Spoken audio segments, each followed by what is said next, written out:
Assalamualaikum warahmatullahi wabarakatuh. Salam sejahtera untuk semua.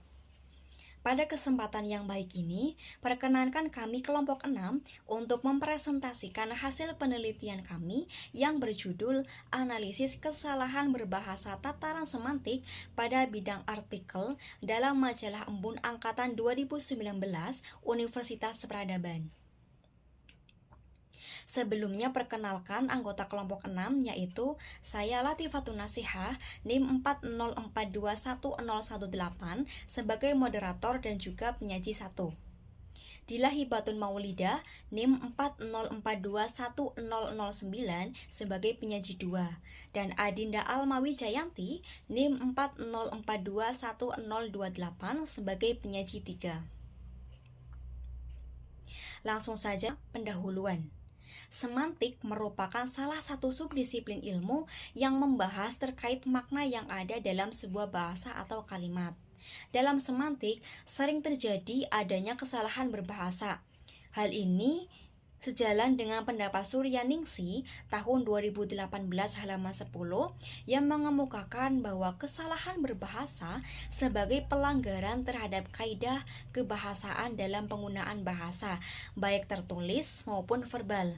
Dalam penelitian ini, kesalahan berbahasa yang lebih ditonjolkan yaitu pada ranah ambiguitas. Menurut Setiorini tahun 2021 halaman 60 mengungkapkan bahwa ambiguitas ialah sebuah rekonstruksi yang dapat ditafsirkan lebih dari satu arti, yang artinya bermakna ganda. Adanya makna ganda tersebut dapat menimbulkan keraguan, kemudian ketidakjelasan dan juga kebingungan. Penelitian ini menggunakan majalah Embun sebagai subjek penelitian. Dalam majalah Embun terdapat 9 artikel. Namun, kesalahan berbahasa yang terdapat dalam majalah Embun tersebut berupa 8 artikel, yaitu artikel ke-1 berjudul Tantangan Dunia Pendidikan Pasca Pandemi. Artikel kedua berjudul Partisipasi UKM Mahapala Bumi Universitas Peradaban pada penanaman bibit pohon di Bukit Kamin, Sirampok. Kemudian artikel yang ketiga berjudul Setetes Darah Gertakan Jiwa Kemanusiaan. Artikel keempat berjudul Masa Depan Pendidikan di Era Society 5.0. Kemudian artikel yang kelima berjudul Mahasiswa sebagai Agen Peradaban. Artikel keenam berjudul Intip Kelezatan Makanan yang Ramah di Kantong Mahasiswa di Area Kampus Universitas Peradaban. Dan artikel ketujuh berjudul Kondisi Ekonomi Masyarakat di Masa Pandemi COVID-19. Selanjutnya, tujuan penelitian. Tujuan penelitian ini untuk mendeskripsikan, kemudian menganalisis, dan juga menjelaskan kesalahan berbahasa pada ranah ambiguitas yang termuat dalam majalah Embun. Selain itu, diharapkan mampu memberikan wawasan tentang kesalahan berbahasa, khususnya dalam konteks ambiguitas, serta menjadi bahan pertimbangan bagi para penulis untuk lebih cermat dalam menulis. Selanjutnya, metode penelitian. Pendekatan yang digunakan dalam penelitian ini yaitu kualitatif deskriptif, yaitu untuk menggali fenomena secara komprehensif. Metode ini dipilih karena untuk menggali pemahaman mendalam tentang konteks, kemudian makna dan juga kompleksitas objek penelitian. Sumber data yang digunakan dalam penelitian ini adalah data primer berupa majalah Embun Pendidikan Bahasa Indonesia Angkatan 2019 Universitas Peradaban. Kemudian, teknik pengumpulan data menggunakan teknik baca, teknik catat, dan juga teknik kajian pustaka. Untuk memastikan keabsahan dan juga keandalan hasil, penelitian ini menerapkan triangulasi yang melibatkan dua aspek, yaitu data dan juga teori. Teknik analisis data dalam penelitian ini terdiri dari 4 komponen pokok, yaitu ke-1, mengumpulkan data yang diperlukan. 2, mengidentifikasi atau mengenali data yang telah terkumpul. 3, mereduksi atau menyaring data untuk memfokuskan pada informasi penting. Serta yang keempat, menarik kesimpulan berdasarkan data yang telah dianalisis terkait kesalahan semantik pada bidang artikel yang termuat dalam majalah Embun Pendidikan Bahasa Indonesia Angkatan 2019 Universitas Peradaban, serta memverifikasi atau memastikan kebenaran kesimpulan tersebut. Demikian materi dari saya. Materi selanjutnya akan disampaikan oleh Mbak Dila. Kepada Mbak Dila, disilakan. Baik, terima kasih moderator atas waktunya. Selanjutnya saya akan mempresentasikan hasil analisis dari kelompok 6. Yang pertama, tabel pertama berjudul Tantangan Dunia Pendidikan Pasca Pandemi. Kesalahan semantik pada tabel pertama, nomor pertama yaitu mekanisme pembelajaran seperti pengurangan jam belajar, melaksanakan sistem rotasi, dan sebagainya. Nah, kata dan sebagainya itu mempunyai makna yang ambiguitas. Mengapa demikian? Karena tidak menjelaskan keterangan yang jelas. Kata sebagainya memiliki makna ganda, yaitu yang pertama, kata depan untuk mengungkapkan hal yang serupa. Kemudian yang kedua, kata depan untuk mengungkapkan perbandingan. Dan yang ketiga, kata depan untuk menyatakan status. Yang kedua, banyak sekali tantangan dunia pendidikan setelah pandemi ini, yaitu pada kesiapan infrastruktur dan teknologi. Frasa banyak sekali itu mempunyai makna ambigu karena besar jumlahnya itu tidak ternilai. Selanjutnya yang ketiga yaitu serta meningkatkan konektivitas antar etnis dalam perguruan tinggi. Istilah etnis tidak dijelaskan secara eksplisit pada awal teks sehingga menimbulkan ambiguitas. Istilah tersebut dapat diartikan sebagai hubungan dalam perguruan tinggi. Selanjutnya, hasil analisis kedua yang berjudul Partisipasi UKM Mahapala Bumi Universitas Peradaban pada penanaman bibit pohon di Bukit Kamin, Kaliwadas, Sirampok. Untuk hasil analisis yang pertama yaitu seorang pencinta alam dituntut untuk terampil dalam kegiatan pendakian agar membantu seorang pencinta alam bertahan hidup di alam luar. Nah, frase di alam luar itu mempunyai makna yang ambiguitas. Mengapa demikian? Karena tidak dijelaskan keterangan tempat yang jelas. Nah, makna di alam luar seharusnya dijelaskan secara lebih spesifik lagi. Kemudian yang kedua, UKM Mahapala banyak digemari oleh sosok mahasiswa yang memiliki jiwa pencinta alam. Nah, istilah sosok mempunyai makna yang dapat menimbulkan makna ambiguitas. Sosok itu dapat diartikan sebagai yang pertama bayangan badan, yang kedua rangka badan, yang ketiga yaitu wujud badan. Seharusnya kata yang digunakan adalah seorang mahasiswa. Selanjutnya yang nomor 3 yaitu selain 6 delegasi dari Universitas Peradaban, banyak juga mahapala lain yang mengikutinya. Frasa mahapala lain itu mempunyai makna ambiguitas karena tidak menjelaskan keterangan UKM mahapala lain secara jelas. Makna mahapala lain seharusnya dijelaskan secara lebih spesifik. Selanjutnya, tabel ketiga, hasil analisis dari kelompok 6 yang berjudul Setetes Darah Gerakan Jiwa Kemanusiaan.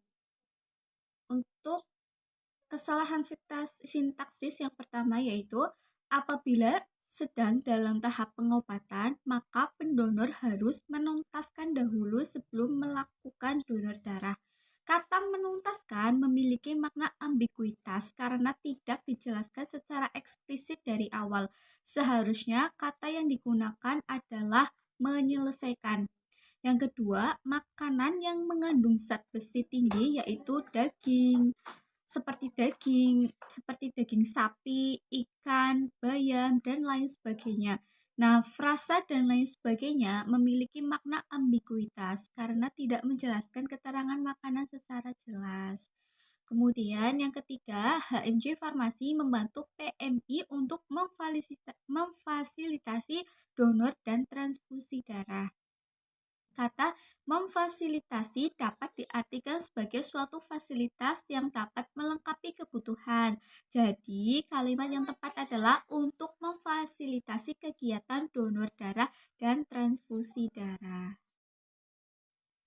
Selanjutnya, tabel yang keempat yang berjudul Masa Depan Pendidikan Era Sosial 5.0.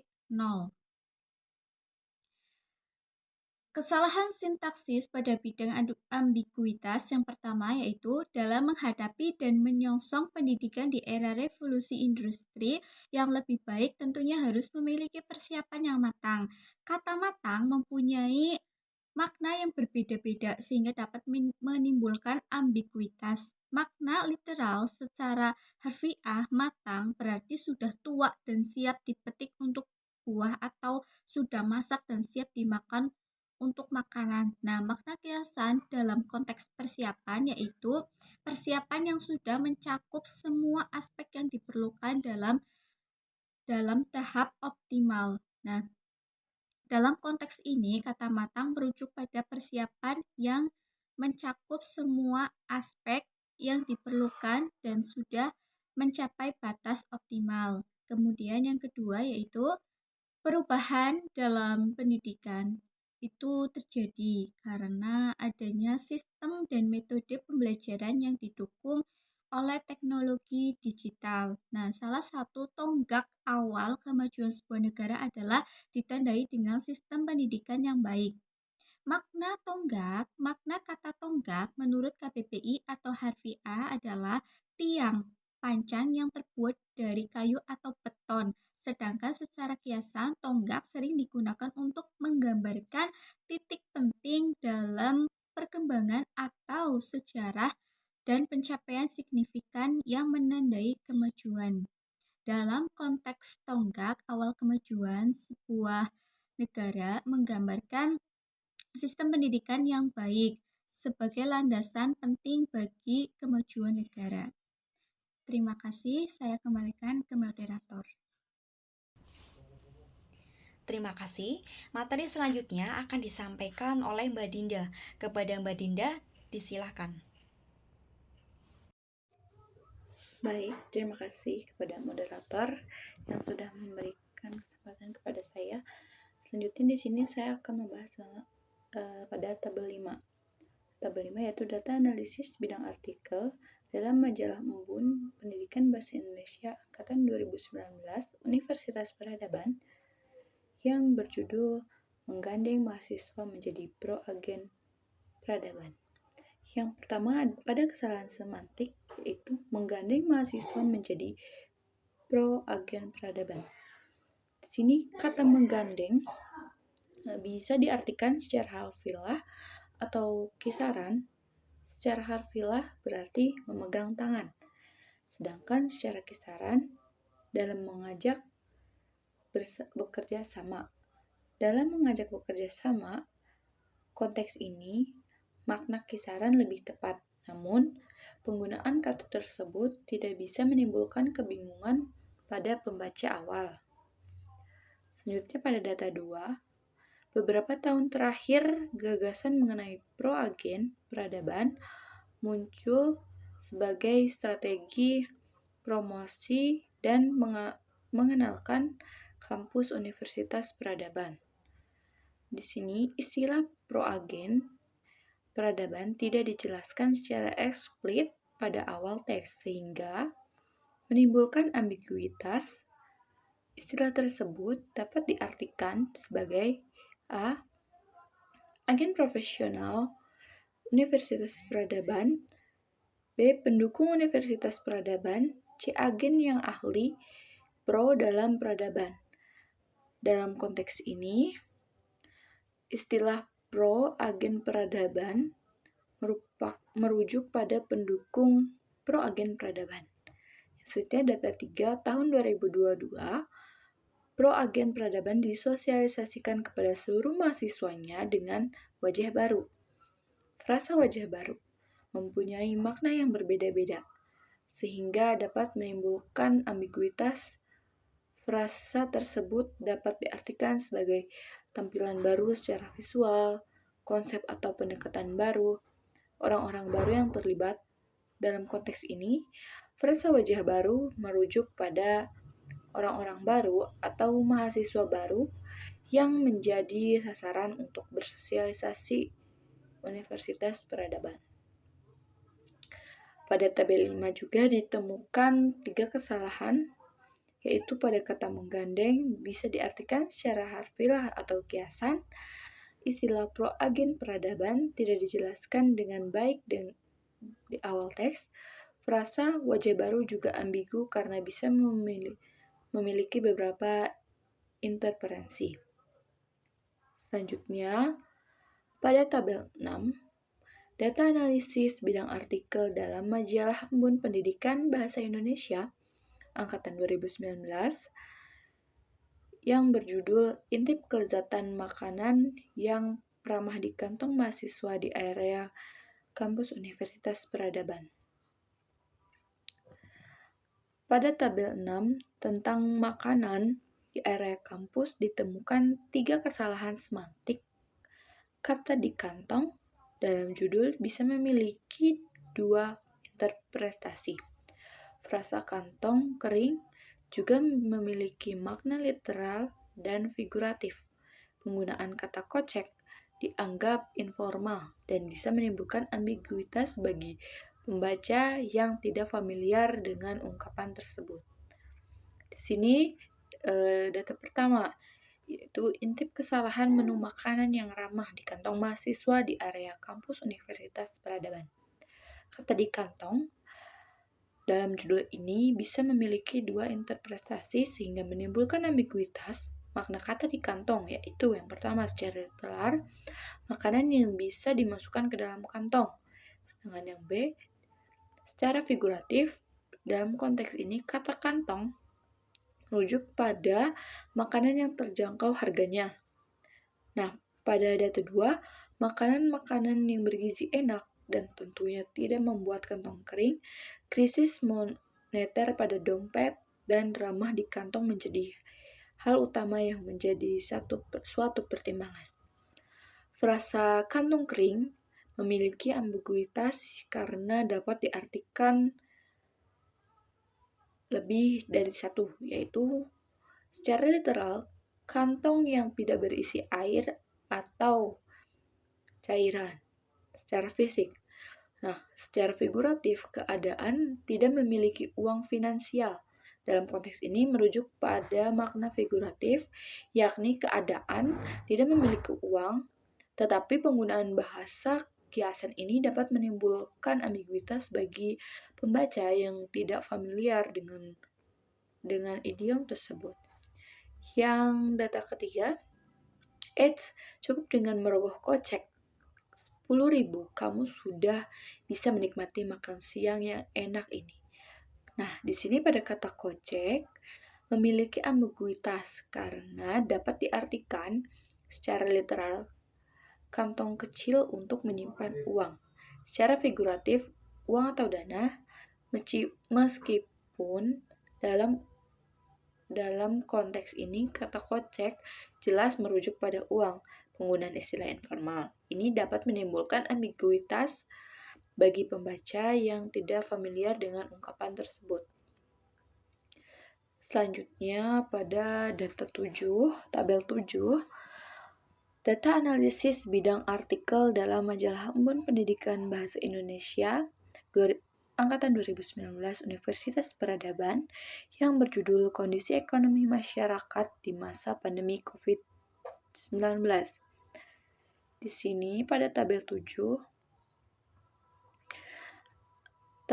artikel 3 kesalahan semantik ditemukan, yaitu penggunaan kata kemerosotan, rantai, dan penyangga. Ketiga kata ini memiliki makna literal dan kiasan yang bisa menimbulkan ambiguitas jika tidak dijelaskan dengan baik dalam konteks yang tepat. Kesalahan-kesalahan ini menunjukkan adanya kecenderungan penulis untuk menggunakan bahasa yang kurang presisi atau terlalu umum, yang dapat mengurangi kejelasan dan efektivitas komunikasi dalam artikel-artikel tersebut.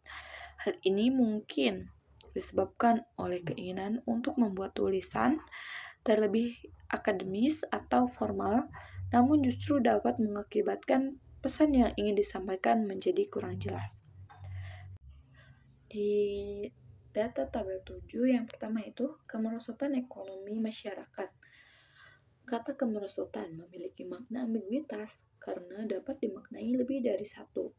Makna kemerosotan menurut KBBI berasal dari kata besar merosot dengan imbuhan ke dan an, sehingga berarti meluncur ke bawah, menurun.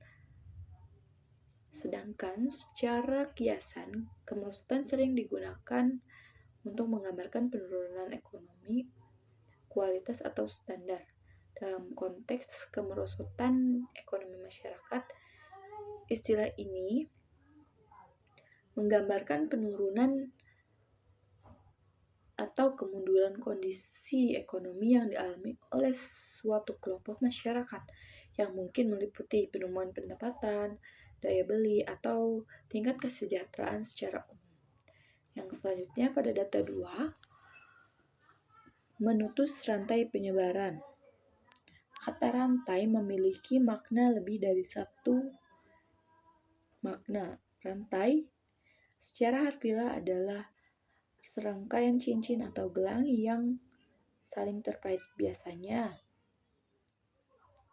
terbuat dari logam, sedangkan secara kiasan kata rantai menggambarkan serangkaian peristiwa atau hal yang saling berhubungan dalam konteks memutus rantai penyebaran virus COVID-19. Istilah rantai digunakan secara kiasan untuk menggambarkan rangkaian penularan virus dari satu orang ke orang lain.